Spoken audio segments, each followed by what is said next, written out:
everyone, Michelle here from Both Barrels. I'm going to make my morning coffee and show you how to use the Nespresso Citiz machine and milk foamer, because it's always easy when you can watch a video and see how. So first things first, you actually want to fill this up. You just tip it back, pull it out, and then you go fill that up with water. Then you turn it on by just pressing a button on either side.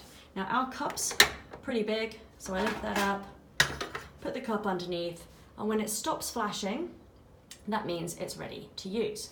Whilst we're waiting for that, we can use the milk foamer. And you can see it's got a little instruction on here of hot and cold. You can actually foam hot or cold milk, depending on if you want a cold latte or a hot latte or cappuccino, something like that. So let me show you how I do that.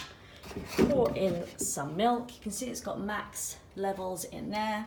I normally put it up to the around about the minimum level. It's pretty normally enough for me. Pop the top on. If you want cold milk, you hold this down for 2 seconds. And if you just want hot milk, you hold it down just quickly. And then you can see it starts frothing the milk. Okay, now this is ready. Open up the top. We get the capsule. You put it so the foil part is close to you. Drop them in and close the top.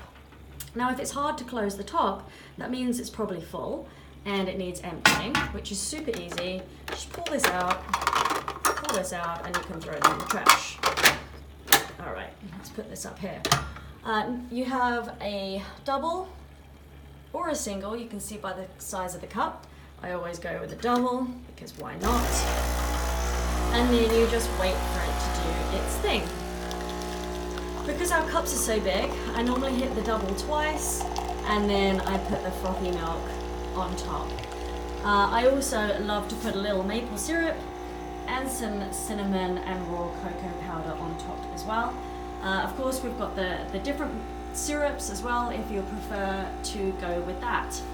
Just a little bit more about some of the other coffee makers. So we've got a Mr. Coffee, which is your regular filter coffee, and also the Keurig. The Keurig's pretty easy to use. Here's one I made yesterday. If there's one in there, you take it out, you pop him in, you close the top down. Here's the power button on the Keurig, so you already would have done that, and you'll see the heating light comes on, and then you hit which size of cup. If you run out of water, it's pretty easy. Just pull this guy off the side and go fill him up. Last things last, we've got coffee beans up here for you from Live It Coffee, that's downtown. They are slightly out of downtown area, actually, on the way to the east side of town. They have the best coffee in town. The patisserie does great desserts, but for coffee, Walla Walla Roastery can't even beat Live It. Live It is by far my favorite, and why I love going in there is I always go in and I ask them to just make me something tasty, and they always come up with great concoctions.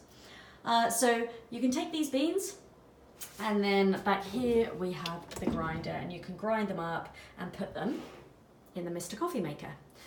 If you would prefer to make drip coffee and start your day off with the coffee of your choice. So have a great day. Thanks.